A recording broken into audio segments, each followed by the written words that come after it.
Hey there, everybody. Welcome to Fresh Out the Box, the number one TTRPG stream for your face. Today we're interviewing the creators of Void Madness. It's me, Casualty CDG. I'm the co-host of Fresh Out the Box. I'm excited to be here as well. We're doing a whole thing. We've actually done a little coverage of Void Madness before, but that was a long time ago, and as I understand it, things have changed, Jahan. Why don't you tell us who's here and what they're going to talk about? Yeah, we're joined today by Jared and Kyle from Failed Exile Games, creators of Void Madness. Hey everybody, it's good to be back on the show. Yeah. Hi. Same. Glad to have you guys back. Absolutely. And yeah, you guys you came by and showed us Void Madness before, but you made a lot of progress since then. Yeah. I think I was here 10 months ago now. It's been almost a year, and yeah, we've made, I'd say probably in the past like 4 months, we've made a lot of headway. We're in the alpha play testing, so a lot of stuff kind of came out of games that we ran in house that have very drastically changed the game from when we first talked to you guys, or I first talked to you guys, I should probably say. Yeah, absolutely. Yeah, I mean, it was we really liked what we saw before, and we're excited to see all the new changes. Yeah, definitely. I'm excited to go over it. It's one of my favorite things to talk about. That brings me to a point. We do have a little bit of feedback, so I would like to give you guys as much stage time as possible. So we'll pop in now and then, ask you guys questions, and ask you to expand on stuff, but why don't you tell us, why don't you start with telling us sort of what is your update, what is new, and instead of people having to go back and watch the old Void Madness video to get caught up, why don't we just get them all caught up with what this is, what it's about. You guys can take it away and just absolutely pour your Void Madness all over us. I will be happy to do that. So here we go. This is the Void Madness dump, as we shall say. So Void Madness is a sci-fi space opera TTRPG with a very heavy emphasis on the psychological horror aspect that kind of comes along with life in space. It's it's a system that came into existence because I didn't know much about a whole bunch of different TTRPGs, so I didn't know if anything existed that kind of met what I was looking for in a game. So I just started making up my own. It's something that I've done pretty much my entire life. So I just started coming up with mechanics, and I worked on it for around 3 years in secret. Um, until finally I got comfortable enough with it to bring it up to my business partner Kyle. You just thought I was going to make fun of you. That's exactly what I thought. So yeah, I avoided telling him like the plague until one day I was like, hey, you know what? I have this thing. I've been working on it. It's a TTRPG. It's set in space. It's built on the idea that the longer that you're in space and the more ridiculous, dangerous things that happen to you, the more insane you go until you, the player, become an enemy that your crew has to, possibly stop. And that's where Jared, Void I want you to know that ever since you brought this to us the first time to show off what you had been working on, you brought this project in front of this audience. This has lived rent-free in my mind. I'll stare at the stars and think about how if I was out there, I would just be getting more and more insane. And it's your fault, and that worm lives in my brain now, so thank you. I am glad to be that earworm. That's actually that is the highest praise in my mind, is to be stuck in someone's head like it's stuck in mine. But yeah, so We found out through playtesting that that's the best way to do it. yeah, People that we have never done any games like this before that we've brought in to just try it, like our wives and kids and stuff, now they just talk about it constantly, and we're like, you guys don't even know what you're doing. Oh yeah, that you're definitely cooking with something. That's no doubt at all. yeah. So to give you a little, to give all the people that weren't here for the original video, basically what Void Madness is it's a 2d6 system that is kind of similar to like Powered by the Apocalypse, where there's varying degrees of success. So you have, failure, critical failure, near success, success, and vital success. So you're rolling 2d6. You're trying to hit a target number. You're trying to go over it. Also, a lot of terminology has changed from the first time I was on this. It was all very basic originally, and we've since through 10 months of watching almost strictly development YouTube channels of people like making games, I have learned a lot more industry terminology. So we've been refining that to make more sense. And I bully you a little bit because I say you're bad at naming stuff. Yeah, there. I'm surprised Void Madness actually stuck. Usually, the first thing he'll nix is whatever I'm calling something. It was very H.P. Lovecraft, so I was into it. Yeah. So And the system really, it's roll built where you can 2d6. play an H.P. Lovecraft story with no problem. It's such an amazing system. You can almost play anything you can dream of. It's absolutely wildly effective. Thank you. That's awesome. Once again, it's great to hear that, because that's what I was kind of going for. I wanted it to be you can really set this in any sort of genre. We already have plans to do like a fantasy version of this, or like a steampunk-esque version of this, or just a straight, no magic, but like kind of Lovecraftian idea. We Just see pull the ability. cyberpunk into it. Yes, It's Do a basically there. do a pirate swashbuckling version. The longer you're on the sea, the more likely the monsters are to attack you and you lose your mind. Yeah, we were toying around with if we ever did like a pirate version, just calling it Cabin Fever, because it seems very Cabin Lovely. Fever-esque. Yeah. Or Yahar Void Madness. So basically you're trying to roll your 2d6. You have your stats, you have your skills. It's only 4 stats compared to like your standard D&D clones that are doing the 6, which I've come to realize is actually pretty popular. But people like doing 4 stats. So nothing breaking the mold anywhere, but I tried to find places to refine what I wasn't seeing and try to make it our own. So you have your stats, you have your skills that go along with those stats, you have specializations, and you're just basically adding that to your 2d6. Kyle actually came along with what ended up becoming a core mechanic, probably one of the most important mechanics of it, just from a design aspect. He was like, I want to roll more dice. So, of course, like Powered by the Apocalypse, there's explosions. Just in our game, it's called overloads. That's not what happened. I put a circle on the character sheet, and I made a thing for it. Yeah. I was like, we need a thing for this. Yeah, he's our designer, so any of the visuals are 100% him. So yeah, he put this circle there, and I was like, what is that circle for? And he's like, if you got overloads. And I was like, well, you're gonna roll your overloads. And he was like, what if you don't roll your overloads? And that idea, I mean, he was like, people want to roll a bunch of dice. Give them the chance to roll a bunch of dice. And I was like, all right. So a resource pool tied to dice. So that's where we came up with the idea of pocketing your 6s.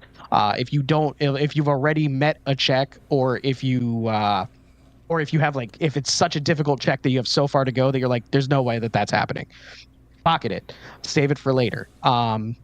From Kids on Bikes and Kids on Brooms, I was inspired to also incorporate like a failing forward mechanic into it, where if you have your skills that you specialize in, if you fail on those, that also adds to your overloads. So it's a way to build this kind of like you're turning failure into future, hopefully success, but it's still not guaranteed because you're still at the mercy of the dice. So that became part of the really mechanic. Cool. That's a very cool mechanic. In The Expanse TTRPG, your health is also successes. You can just lose health to gain successes. So you're failing forward. It's exactly what you're doing. And I really like that your system has a way of doing that, but it's completely different. That's really cool. Thank you. Yeah, that was weirdly, that just came out of a design aspect that he had. Similarly, though, you can lose your sanity to do the same thing in this, where you can help a teammate at the loss of your own Void Madness. Yeah, that was actually a mechanic that because I don't like the D&D help option, like the help action, kind of is Yeah. like, it doesn't feel helpful enough. And due to the fact that we're not doing advantage and disadvantage in our system, the only thing that I can think of was I was like, okay, use a d6. It's just an extra dice that you're rolling to try to attribute to a crewmate. So through playtesting, actually, it was supposed to be you can add 1d6 kind of just normally through your action, or you can use your overload pool to add as many as you wanted. The people that we were playtesting with were kind of like, hey, I want to do that after the roll. So I was like, okay. I had to come up with something because, I want everybody to have fun. Even though it is a very dark game, I still want people to enjoy themselves while they're playing it. So I said, all right, well, you can roll a d6 afterwards to add to the roll, but you're going to increase your Void Madness by whatever that is. So you're basically trying to push something over the edge. And by pushing something over the edge, you're pushing your sanity. And that then further inspired more mechanics where I started looking at, instead of having normal action economy, kind of like D&D, where it's just you can just kind of do things based off of your actions, things like that. What if the gambling your sanity side of it became more prevalent? So that then, wormed its way into it. That's One what of I the was going to biggest- ask. The sanity pools used to be really small, right? It used to be like 4 or 5 or 6 was kind of like the max sanity. What is the? I mean, it was always like 100%, but it was originally going up by like a lot. Yeah, at it the felt time. like it went up by huge It chunks. is. That's exactly right. Yeah. So has that and become it more of happened a? way more frequently? Has that become more of a thing that you have a bigger pool and more balance, and you're constantly sort of feeding fear? And okay, interesting. Yeah. Yeah, so there's now a lot of things that affect your Void Madness. So there is, of course, spending time in space for prolonged periods of time. So the longer that you're on an uninterrupted journey, now it's going up by, it's a smaller percentage, because it used to go up by, I think it was like either 15 or 20% for every week that you were in space. I dialed that back a little bit because now there's so many other things that increase it, that I didn't want people just going void mad left and right uncontrollably. I still wanted the ability for this to be more of a long-term campaign if you wanted to go that way, even though it's more geared towards medium-length kind of things, which is why it's still like a 10-level system. So now it only goes up by 5% for every month that you're in space. So it went from a week to a month, and it went from 15% to 5%. But now, dependent on the severity of what happened to you, the MC, who is the GM in our game, it's the mission commander, they're rolling anywhere between 1d6 and 6d6, and that is your increase. So there's the possibility for, if something really, really bad happened to you and you almost died during it, and this is like a life-altering event, that they're rolling 66. I think it's +6 also. So 66 +6, and that is the increase to your Void Madness. So you could That get portion to make everything more dangerous. Yes. You yeah. could get a 42% just jump right there. You could just suddenly go mad if the game master, the MC, is really lucky, or and you're we very actually unlucky. had that however happen you in look one of our playtests. We set that up though. Yeah, it was, there's an instance that occurred in one of the playtests where I had to basically figure out how much every single character's Void Madness was going up by. And a lot of people were sitting at around like 15, 20, and it was such a large thing that occurred that it was 66 +6. And I think it was like 34% increase to everybody's Void Madness, and it was a huge jump, and it was a complete game changer. And it was right at the end, which kind of was like this amazing cliffhanger that made everybody be like, "Nope, we gotta stick with." I know we were supposed to be rolling up new characters, but we gotta stick with this one. So it was a really fun kind of that campaign is still kind of like floating out there because of that. how insane it kind of ended up on. But I do want to say, because this is actually a huge change from when I first talked to you guys, and it kind of goes along with the whole gambling your sanity. We have introduced classes, because that is something that we found people really wanted.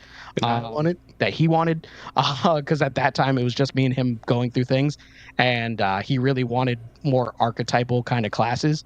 So I tried to come up with that, and we have introduced classes to the game, and we are very happy with them. It's a lot more simplified than a game like Pathfinder or Dungeons and Dragons, where it's a little bit more limited. But I think the classes all kind of capture a sci-fi fantasy almost perfectly. And I'll give you guys the lowdown on what every single one of them is, and kind of what the class fantasy is that they do. So we have our Death Junkie is our combat focused class, and each archetype is actually broken down even further by focus on what they choose to be best at. So the Death Junkie is broken down further into a subclass, and the subclass for that one basically are Berserker and Master Blaster, which you can probably figure out what each one of them does. We have your melee, unarmed kind of combatant, and then your ranged weapon specialist. And all of these things got their names because I just argue with him saying a bunch of ridiculous things until he finds one that's not that bad. Yeah. The names were that's kind a of good off the wall way at to first. do it. Yeah. I mean, it's also like we realized, like, when I first started, I was trying to be very reserved with the naming, and then I was like, let's add a little bit more fun with it. Like, we're like, it's the future. There's no reason why everybody would be like, I'm just a soldier, I'm just a hacker. Like, the people would probably want to have a little bit more fun with it, than just going with the standard. So we have the Death Junkie. That's your combat focused one. We have Techno Wizard, which is your technology focused one, which is broken down into Tech Lock, which is kind of like an upgrade specialist, and an engineer, and Mechnomancer, which is a kind of a little drone expert. They're space wizards. Yeah, space wizards. Hence Techno Wizard. And then we have the charm-based class, which is the why can't I think of it right now? Gambit. Is the Gambit. Yes, thank you. So the Gambit is broken down into the Double Cross and the Scoundrel. That it's funny because that class changed names more than any other one. It's like, that's because you named most of those ones, and I was like, I don't like that because it's my favorite. So I kept changing it things that I liked, and he was like, I think those are dumb. Change it to something else. My whole role is to make pictures and to argue with him and break his game. Because every time he's like, I got this really cool rule, and I'm like, yeah, watch how I can make that not a good rule anymore. I can't wait to see half the mechanics the can change pictures. because I've done something to it. Going through now and looking at all these different classes and subclasses, I can't wait to see the pictures. They're one of the things Jahan and I sort of judge games on when we read games is Kyle's exactly right. We judge it based on sort of how things are named and how the backgrounds work. And when you're reading the game, does it put you in the place? Does it put you in the setting just by reading the book? Is the verbiage there? You know what I mean? And you have it, and especially with these class names not being so vanilla, with them being sort of setting specific, it's evocative and just makes you want to see an image. I'm already hungry for pictures just by reading, well, what was the one? I can't wait to see the Mechnomancer. Exactly. That's exactly the one I want to see. Somebody controlling drones with their space magic. I'm about it. So far that has been one of the most popular archetypes picked in all of the home games that we've done so far. There's been at least one Mechnomancer every single time when people read about just the cool crap that they can do. It's just, they're like, I want a little friend. I want a little buddy. I want to take drones out of my pocket and throw it in people's faces. I want them to blow up. That all sounds super duper cool. I want to take a space goblin and put computer parts in its head. Wink, wink. That's something that. We. I'm big on the rule of cool. I really never GM'd before starting to do this, and when I started, running these, because as the person who developed all the mechanics, it only made sense that I should probably be the one emceeing all of this. So I was like, I want any cool thing that people do, I want to figure out a way to make it work. I'm big on the rule of cool. So his one Mechnomancer character, he had the Robo Buddy, which is one of the abilities that the special abilities, which are what all of the archetypes have, where they can do just cool kind of special unique things. And what, Robo Buddy is one of them, where you get like a little a bigger drone that can help you out. And you communicate with it. It's like one huge drone. So he had one, and we went up against an alien species that is basically space goblins, and he was like, I want to capture one of them, and I want to turn that into my drone. I want to take all the parts from my drone and put it into this space goblin, and that is my new drone. So yeah, that's what he did. And I kind of let him run with that, and he so good. He rolled very, very good in making sure that it didn't turn out like a garbage drone, and it still had all the same capabilities.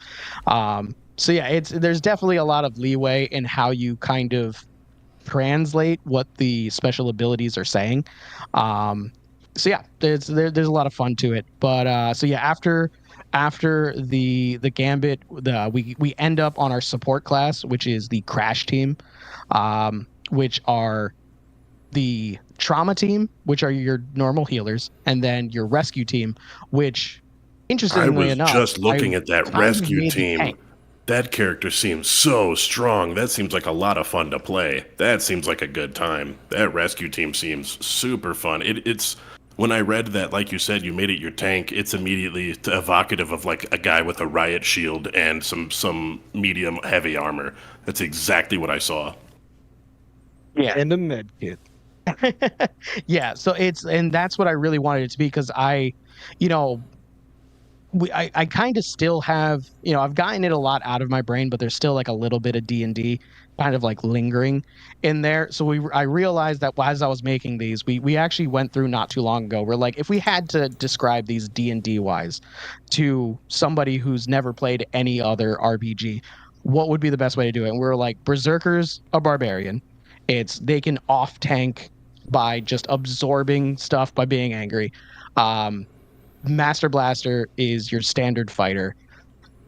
Techno Wizard, the Tech Lock is your wizard.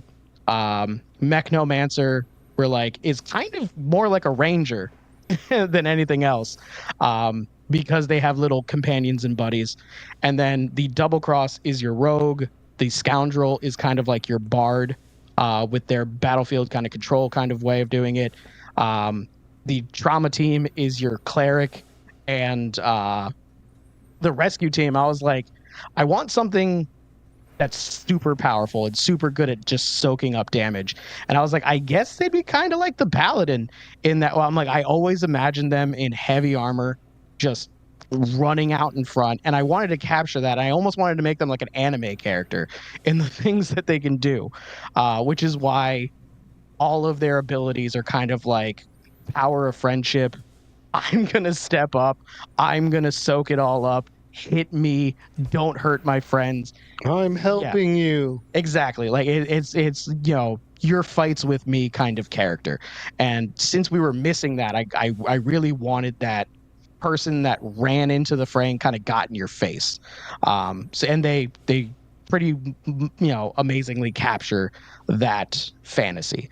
But yeah, so as we mentioned, the special abilities, one of the core mechanics that came out of the whole gambling sanity is that now to use your special abilities, I don't limit those. There's not like you can do it one action per turn, or like it's only on a reaction. No, you can do these as many times as you want per turn, like as many actions as you have, because we've also switched over to a 2-action economy. So it's 2 actions, movement, reaction. So each action is just as powerful. I don't know why I took a picture. That was weird. But each action is just as powerful as the other one. There's no like action, bonus action. So you can use this multiple times in a turn, but in order to use it, you're rolling 2d6 and you're increasing your Void Madness by this. So every single time you use a special move, you are increasing your Void Madness. You are pushing yourself past your capabilities to do cool stuff. And I want cool stuff to be cool, but at the same point, I want it to be dangerous. Yeah.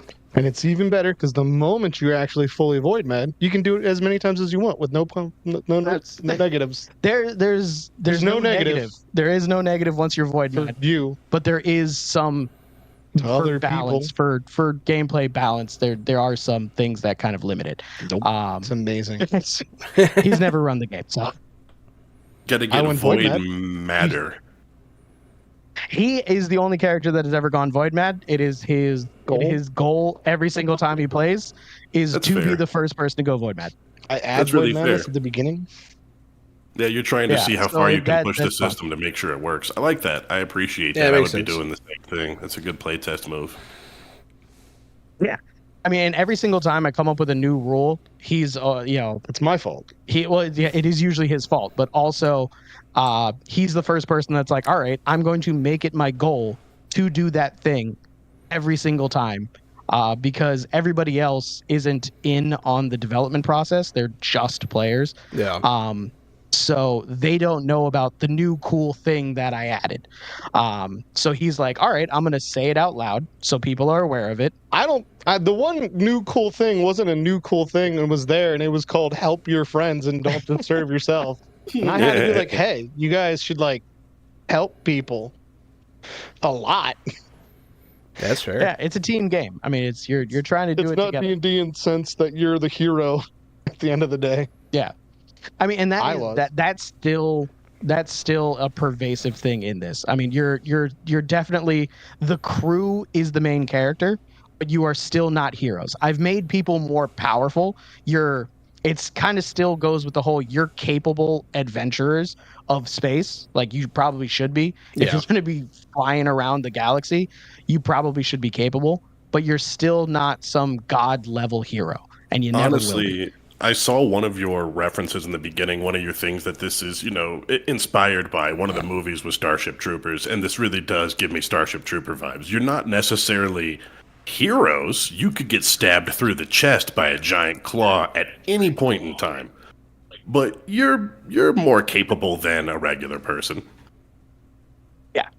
Yeah, and that's what we wanted. And we've actually made enemies now even more powerful. So there's a higher chance. Like, we didn't want people getting one-shotted, but depending on the enemy, because there is two different Why levels of enemies, you could technically get one-shotted at any time, no matter what your rank is. You can be a rank 10, which is the highest level in the game, and if you make enough stupid decisions to say, hey, let's go on this asteroid. Hey, there's a lot of things saying maybe we should stay in the ship. Let's ignore that. Let's go out and explore on foot.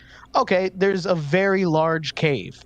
Maybe we shouldn't go into the super big cave. If you get into a fight with a monstrosity level, because that's kind of how we rank every single enemy, the highest rank in a spacefaring creature, very different than a terrestrial creature. They hit hard for spaceships. They will destroy you without even trying. Yeah. So it's still unforgiving in a lot of ways. And even if you do survive that, tons of void madness. Yeah, I talk. don't want to get ahead of myself, but when you said spaceships, I just have to know, is that a thing? Is spaceships like a whole thing now? Did it get like an overhaul and customizations? And I see you nodding your head.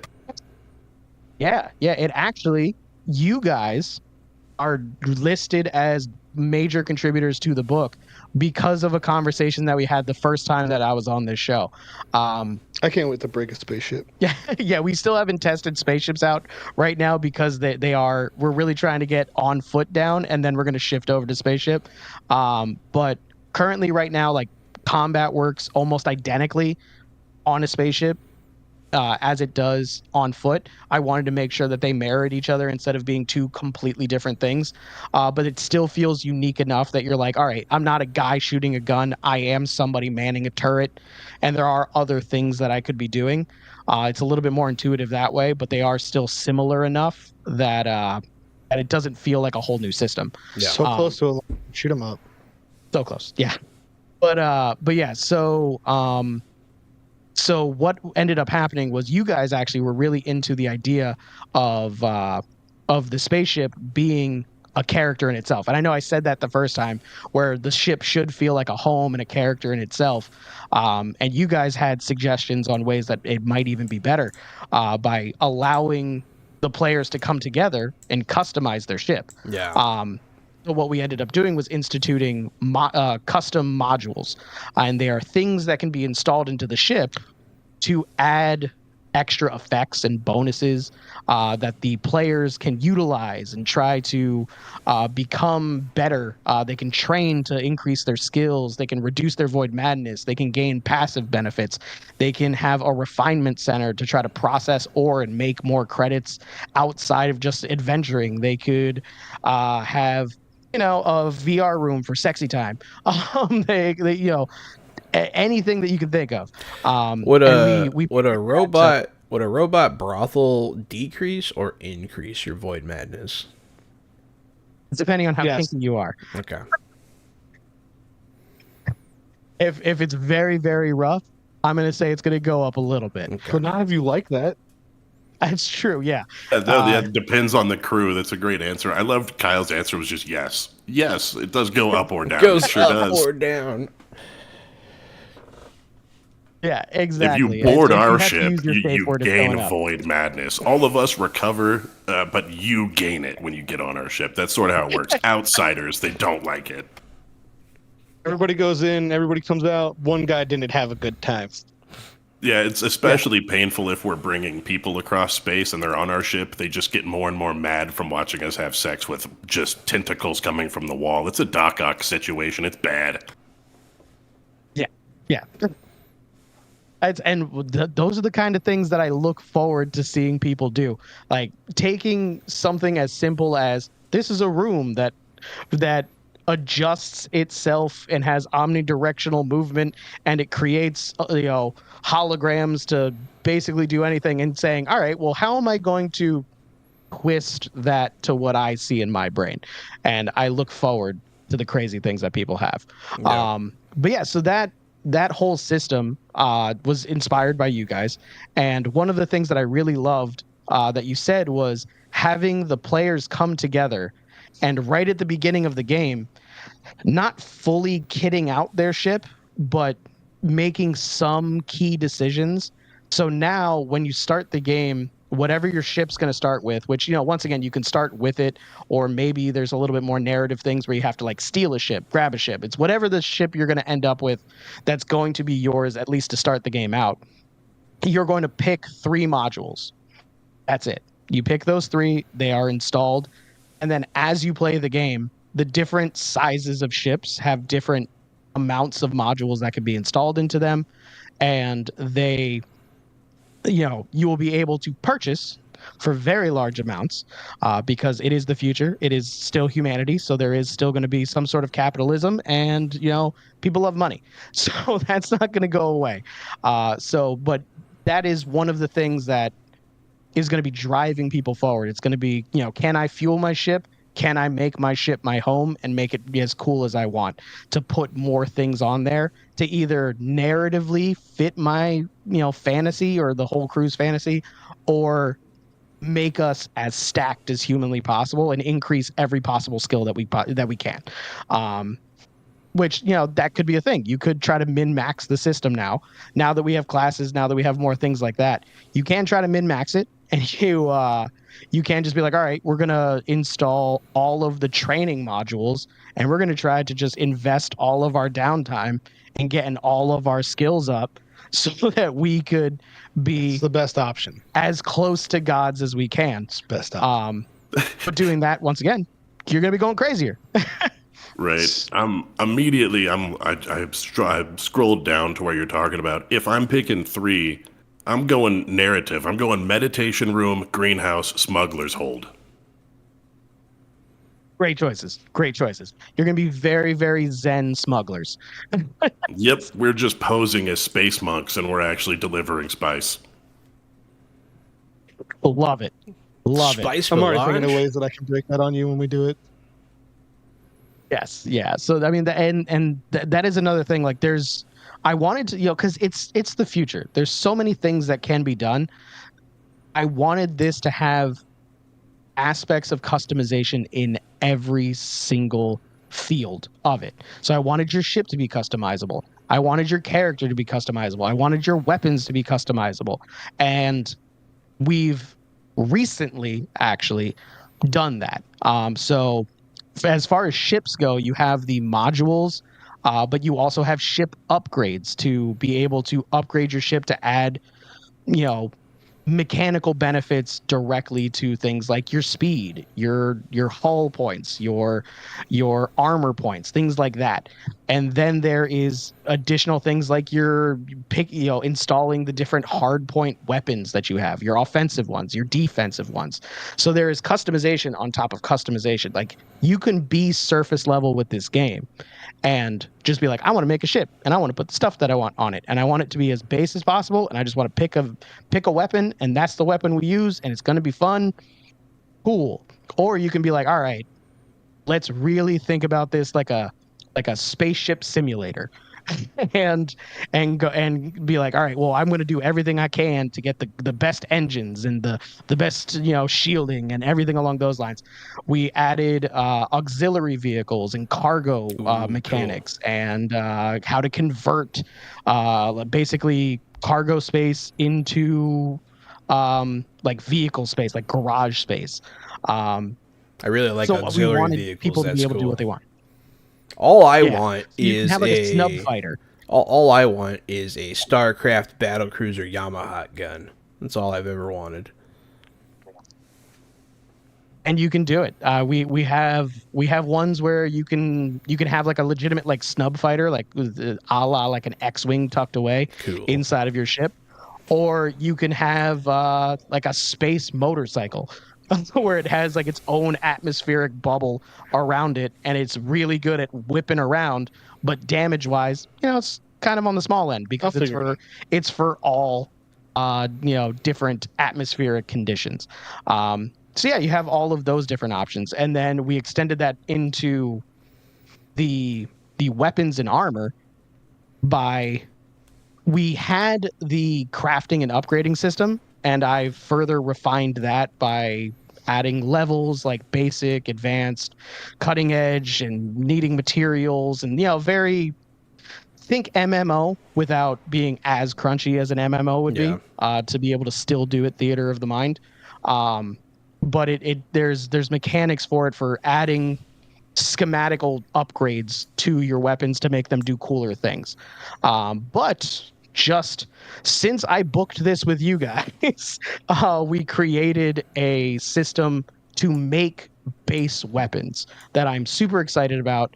And it is basically how it works is you now have the ability to have an idea for a weapon, pick what kind of weapon that is that fits within the weapon archetypes of like pistol, revolver, shotgun, rifle, whatever kind of thing it is. And then from there, be able to pick the damage type. And then each one has a fixed damage because this is a fixed damage system. And then we came up with features, which are additional little bonuses that that add to the weapon a little bit. They're not game breaking in any way. They just tweak it and make every weapon a little bit more fun and go do a little bit more stuff. Like an electrified riot shield. Yeah, electrified riot shield. Or on a vital strike, it shoots through the person and hits a person behind them. I don't like chain sword. Can we make a chainsaw I like hiding sword? behind people. We still have the chainsaw sword. Cool. So the chainsaw sword's still there. The most basic one of that is that it sunders armor, that it rips through armor and it lowers their DT, which is like our armor class, is the damage threshold, lowers that by 2 for the rest of the encounter. the cool thing is if you wanted a chainsaw sword that did something different, you can now say, all right, well, I want to make my own chainsaw sword.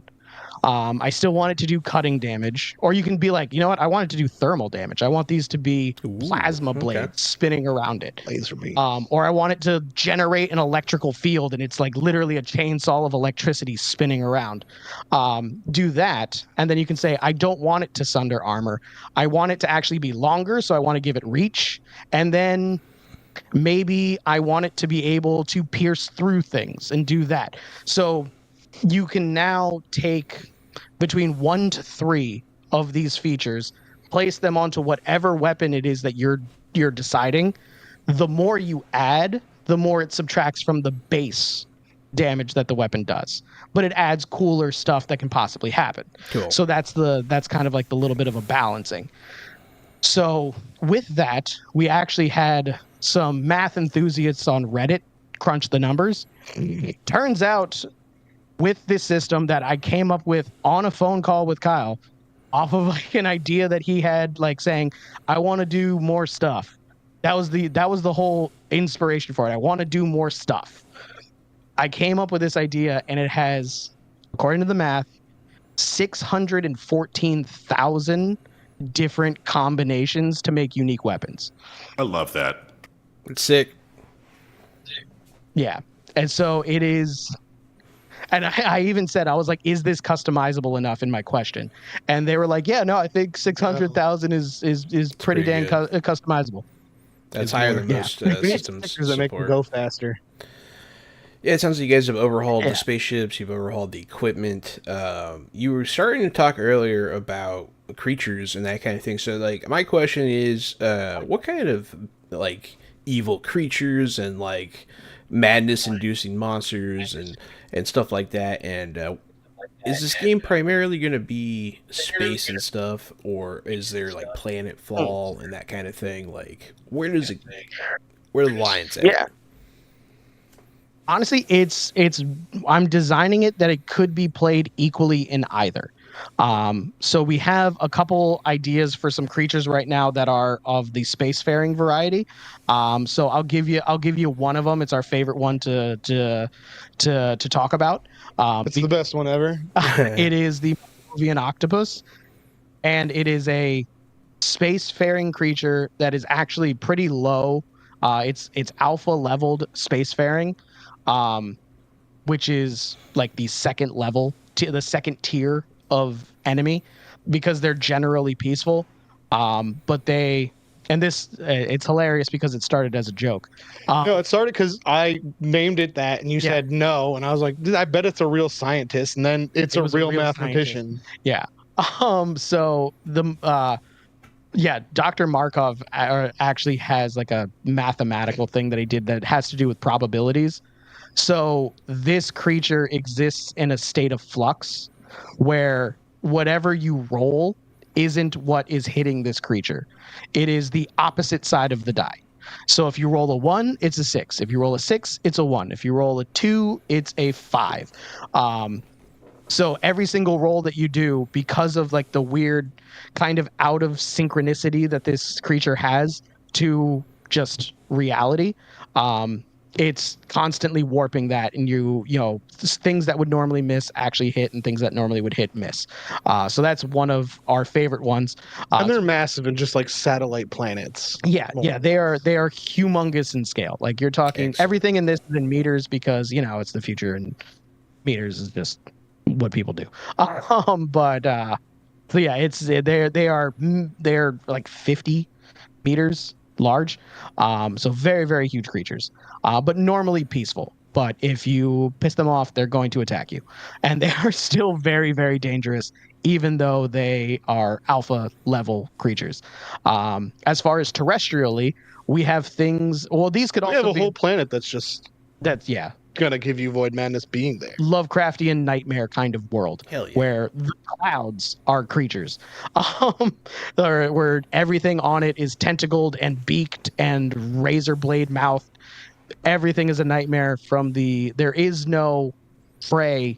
Every single creature on the planet is capable of killing you in some way, shape, or form. It is a dog eat dog planet. But we have things like gelatinous orbs that have like crunching teeth on the inside.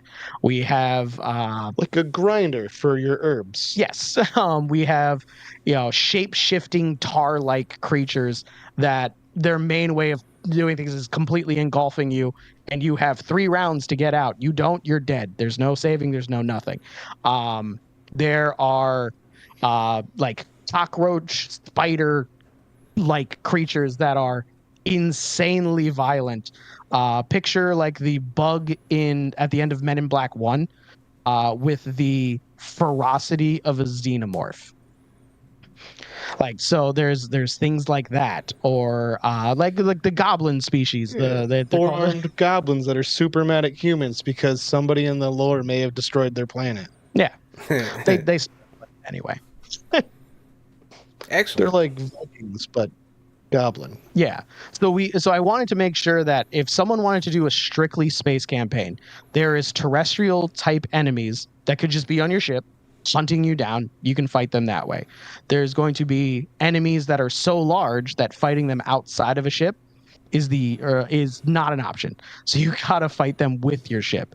And then we wanted it to be that if people wanted to turn it into a straight up, space opera, I want to be going around the entire galaxy. I don't want to just stay on one planet. I don't want to just stay on my ship. I want to go land on every single planet that you guys can possibly come up with.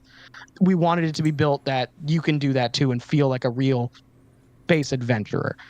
So we do have a lot of different things, and honestly, the new custom-based weapon system is helping out a lot with giving us the ability to make all of the humanoid versions of them armed uniquely, and then anything that is a non-humanoid, trying to give them abilities that are terrifying, because that is what we are going for. We want these things to break you. Shout out to all of the tables. There are tables and tables and tables in this book, from character creation to planets to creatures to weapons. You name it. You can roll d6s for everything. You don't have to think for yourself. The reason I love tables is just because a single sentence could inspire me to go a whole different way with the background. I love seeing tables, and even tables from other classes may make you make different decisions. There's all sorts of socioeconomic stuff. There's all sorts of different jobs. Mad props to all the tables in this book, man. The tables are beautiful. So many tables. Especially once you get into the Game Master stuff towards the end. And so much of that's just meant to be an idea. You can make whatever you want. Yeah. And that's it's exactly right. It's to give people to say you can do whatever you want in a paragraph. That's fine, right? But then you have to give people that tinder, that fire to cook with, a little bit of fuel. And you guys have done a great job of burying that in the book and putting it all in there. And it's absolutely you are. Helpful. I'm loving that. I mean, I GM all the time, and these kinds of things are very helpful. So, I mean, as someone who did not have GMing experience when I started this, I was like, okay, once I mechanically came up with everything, I was like, all right, well, how does someone who's not me do this? Like, how does someone who didn't spend 4.5 years at this point, actually, I think we're at 5 years now, 5 years working on this game, how do they come up with an enemy? How do they come up with a random planet that your crew stumbles upon? You make an FTL jump, but you fail the last one. It's a near success. You're like, you know what? I'm gonna give it to them. They make the jump, but it's not to where they wanted to. How do I just really quickly put together a planet? Because that's not necessarily how every single person's brain works. Yeah. How do I figure out they've been walking for a while. What do they stumble across? Is it just, a trap? There's some sort of trapped area, or is it, oh, hey, one of your party members got kidnapped and they've been taken to a rager. So are you going to sneak in and kill everybody, or are you going to realize that it's a party and join in? Things like that. We didn't want them to be boring. We still wanted to have like your kind of classic scenarios and things, but we still wanted it to have its own flavor, because I think showing people how far and how different you can go. You can make it very classic, or you can be completely off the wall. I think that's more helpful than just being like, just come up with it. Whatever's in your brain, it's fine. You can make it work. That's a hard place for someone who doesn't know what they're doing to start from. You beat yourself up too much for being a first-time guy. Most of the other ones that I've ever played with, whether it's D&D or Cyberpunk or like World of Darkness stuff, I've always been able to convince them to let me do things I wasn't supposed to, and you don't let me. Yeah, I mean, within reason. Yeah, but there's, and in the book, a lot of the things are labeled as like optional mechanics. Yeah. Like you said with the jobs, like there's a whole bunch of jobs in the book, and it says these are not the limit on jobs. These are just examples. No, you can only be a space beekeeper. Yeah, it's the only option. You can only be a space courtesan. Yeah, so it's they're there for that. But there's a lot of optional mechanics, and there's a lot of things that say use this as a starting point to jump off from. Don't take anything that's in here as law. They're more of suggestions. I think a lot of what we created has like rules that are easily like paralleled into something else that you can still use the same mechanics and just be like, this is what I am now. Yeah. It's like how like the Mechnomancer and the Space Beekeeper are super easy to like combine. Yeah, there's ways to reflavor These are drones. pretty much everything in the game to fit kind of what you are looking to do. The same thing with actually we sort of rehauled probably one of the most basic things about the game, and it's in character creation. The 3 currently available, this is going to end up being crowdfunded, and hopefully it gets funded. We would love that. But I'm trying to force them into make a new species. But if we exceed our standard of what we are planning on asking for, I want to do more of the alien species, but currently it's limited to the human race. Everything. I is was from already the looking at scope of that, and humanity. I know that you're a rule of cool guy, and I was going to ask you about that and say, what if someone wanted to play humanoid? Would that be close enough? But could be cool. you've got some. I mean, you can make it You've got work. stretch goals in mind already. I like the stretch goals in mind. Yeah. Yeah. Yeah, whenever you're ready for that step, I have some friends that one of them sets up Kickstarters professionally, so if you want to talk to them. Hey. All right. I would love that because we are very, very new to this space. We should give him the first one. The first. Yeah, I'll give it's the best thing in the whole world. I'll give you guys a sneak peek. You guys will be the best race. So Fresh in out the this box game, exclusive. in the setting. Yep, fresh out the box exclusive. So in this setting, everything happens within the veil, is what I call it. It is a section of the Milky Way where there is an insane amount of planets. Moon. 12. No, it's more than that. But it's around. What did I come up with? It's hundreds of light years across in every direction. And everything. Planets are in the Milky Way. No, it's my own universe. It's different. I did that. It's boring. They all have boring names. But so yeah, everything's within the veil, and inside of the veil there are actually a group of intelligent humanoid species that have come together and created a confederation. And there is what is the exact opposite I think of human? there's 6 of them in total. So the one that we will tell you is our favorite. It is the Buban race. It is Buban. They are from the planet Barth. They are very close to where the solar system was. And they circle a sun called Bol. And they are from the Bowler system. And they are humans, but blue. That's their whole shtick. Okay. They are literally. It is the. That's not their whole. They have electric true. magnetism. They are described as the sister species of humanity, because our star systems were so close to each other, and we were advancing at basically the same pace. The other intelligent species were looking at humans and Boobans at the exact same time. Boobans are nicer and more charming. They are a significantly more charming species. They did not have a dark ages, unlike humanity, so they actually were slightly more advanced, and they are less violent with infighting than humanity is because of their. They have a planet that's high in colloidal silver atmospherically, which is hence the blueness. I don't know how I talked you into that. It was It does was a make fun sense. conversation.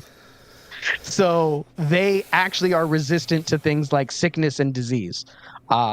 They don't, or on their planet they are. Now that they're off of it, they're a little bit more susceptible. But because of that, they were able to avoid a lot of the things that humanity had, where we were kind of halted due to disease, and a lot of the issues that came from that.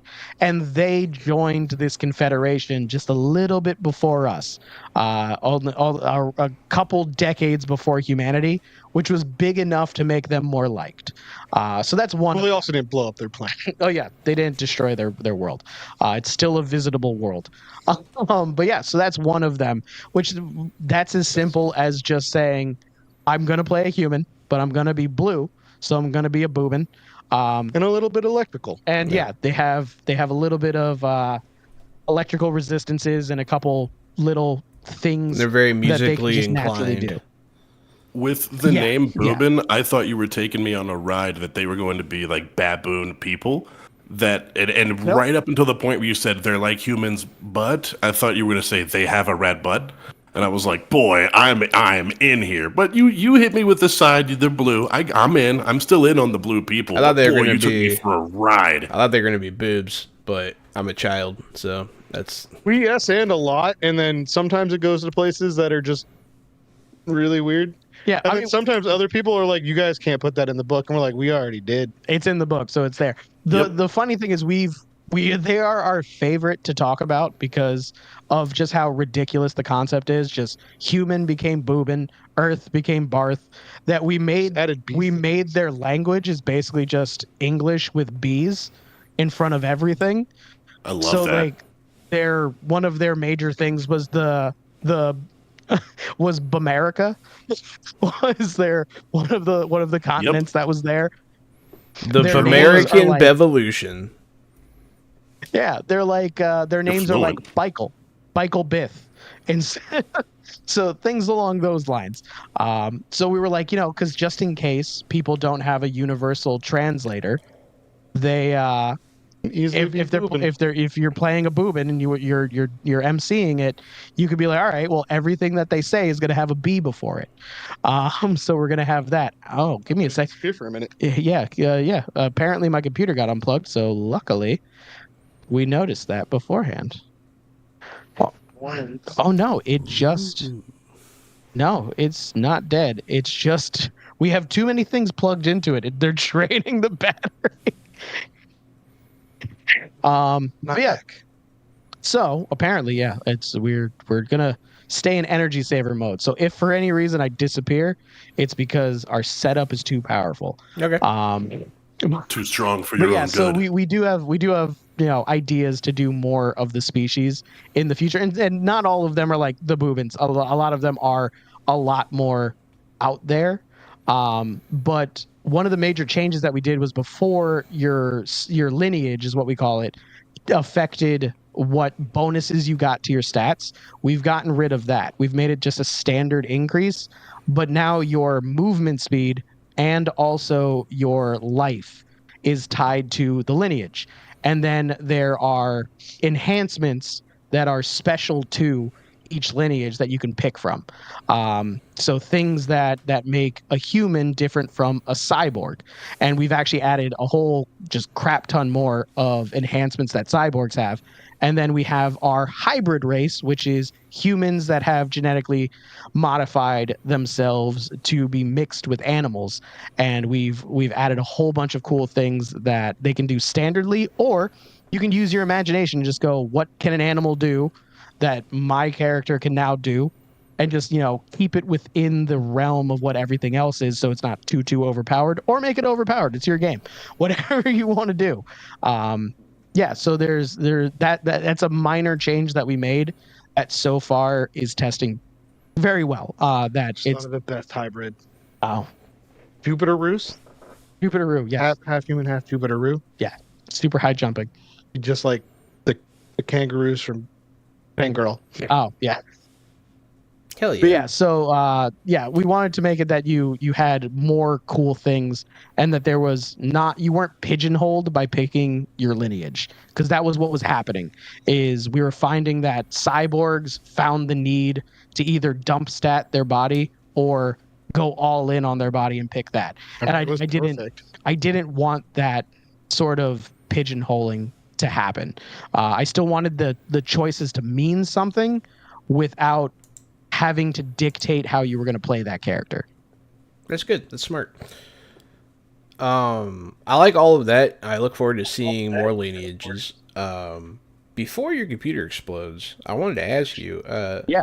So we've heard a lot about what's new and all that stuff. What are some of the challenges that you're facing in development, and what steps are you at? How far do you have to go? That kind of stuff. Yeah. No, that's a great question. So as far as challenges right now, it's getting playtesters. We have a core group of like friends and family that we can get together with and do that. We're trying to have people that aren't me running the games, so that we can see how easy it is for someone to MC. What's the best way for people to playtest and to get in contact with you, to you guys for materials, for feedback for that? Let's put it out now, and then Jahan and I can do a social media campaign over the next couple of days and put it on blast. Yeah. What's the best way to get to your stuff and to get a hold of you guys? It's going to be our Discord. So we have the Discord, and in the Discord there is a playtest section that I keep updated every time I come up with massive rule shifts.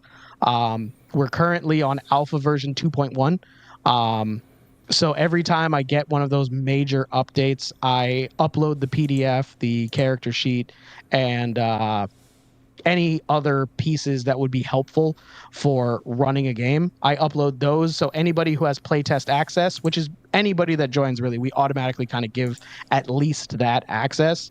They'll be able to do that, and if they have any questions, we're on it. It goes directly to us, and I can answer any mechanical questions. Kyle can answer any design or creative things that kind of pop up. You can speak to us directly, and then on Facebook, we have a public group and also our page, which is just Void Madness TTRPG. It's so And easy. then the You can newsletter's gonna literally be coming back Google. out soon. You can Google Void Madness and it takes it to your website. You can go to join us. You can find the link to the Discord. Your website is beautiful. You guys are easy to find. This is a great project. You guys have done a really good job with this. Yeah, you guys have. Thank you. Yeah, we're big proponents of if you're gonna do something, look as professional as possible. If you don't know what you're doing, look at anybody who does know what they're doing and try to figure out what makes them work, and do that. It's fake it till you make it. Yeah, we kind of try to do that too. We learned everything through podcasting. Yeah. Well, hell, guys, it has been wonderful having you guys back. Do you have anything It's always else a blast. you want to say to the people watching? I mean, honestly, go ahead, follow Void Madness everywhere that we are. Like I said, on Facebook, join the Discord. We are trying to do more conventions. We're in the East Coast, we're in Pennsylvania. So we've been hitting more conventions that are in the area. So if you are in just the general Pennsylvania East Coast area, we try to put up anywhere that we're going to be on the website and on Facebook. So if you see that we're going to be somewhere and you're in the area, come say hi to us. Yeah. Sign up for the Discord. Sign up for our newsletter. We're going to try to be a little bit more on point with that. There's also going to be a couple more very niche things that we're going to be doing super locally because of a thing we do where we work with restaurants. We know a couple of them that are actually going to let us play at them. One of them has like a game night specifically. Yeah. And the other one is just a really cool place that we hang out at a bunch. Yeah. So there is going to be kind of like a Void Madness game club, where if you're in the general Lehigh Valley area and you want to test it out, come say hi to us. Like, just if we say we're going to be somewhere, come join us, sit in. You don't have to even play the game. You can watch the game. And once you feel comfortable, then say, hey, I'd like to play at the next one. We're trying to have more of these because we want more people to learn about it. Awesome. So, yeah, just let your friends know. You guys ever make it out to PAX Unplugged?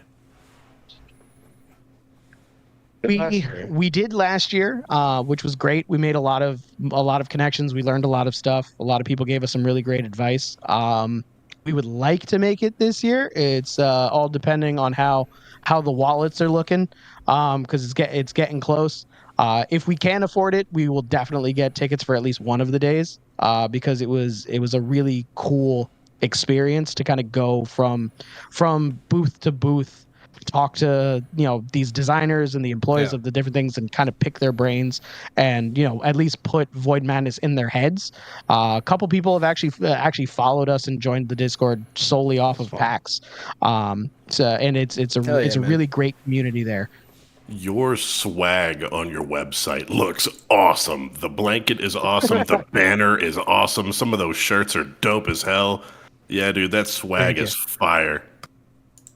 Yeah, we have a couple more that we're looking to do. A couple more cool designs. We're in talks with our artist to see if we can get a couple more things in the style of like the cover that we have here. So it kind of matches thematically. So we have a couple cool ideas. So keep an eye out on the website. There might be some more cool designs for swag to be rocking Void Madness stuff in the near future. Yeah, he does some awesome stuff. He actually has a comic book called Satellite Girl, and that's how we kind of stumbled across him. Oh. Yeah, if you're looking for some cool stuff, Chris Ouellette, amazing artist. He's the main art director for all the stuff that gets drawn for Void Madness. That's awesome. No, I like this art a lot. Yeah, that swag's amazing. So, not fully related to Void Madness, but if you are in our area tomorrow, we're going to be reporting on Bacon Fest. So if you like bacon, you can just find us and we'll tell you about the game. Yeah. And you get bacon. It's an excellent combo. Well, guys, it was a pleasure having you again. Thank you for being here. Everyone say thank you to Jared and Kyle here. Check out Failed Exile Gaming and their upcoming, sure to be hit, TTRPG Void Madness. I have been the Board Game Guru, Game Master Extraordinaire, Jahananan. It's me, Casualty CDG. I'm the co-host of Fresh Out the Box and every other single podcast and tabletop show that you've ever seen in your entire life. I'm happy to have been here. I'm happy you guys were here. Thank you for your undying support, and we will see you on the next thing. Void Madness, guys, say something. Thank you very much for having us here. It's always a blast. Thank you very much for watching. Come follow us. Let's all go mad together. Stay spooky. Stay fresh. One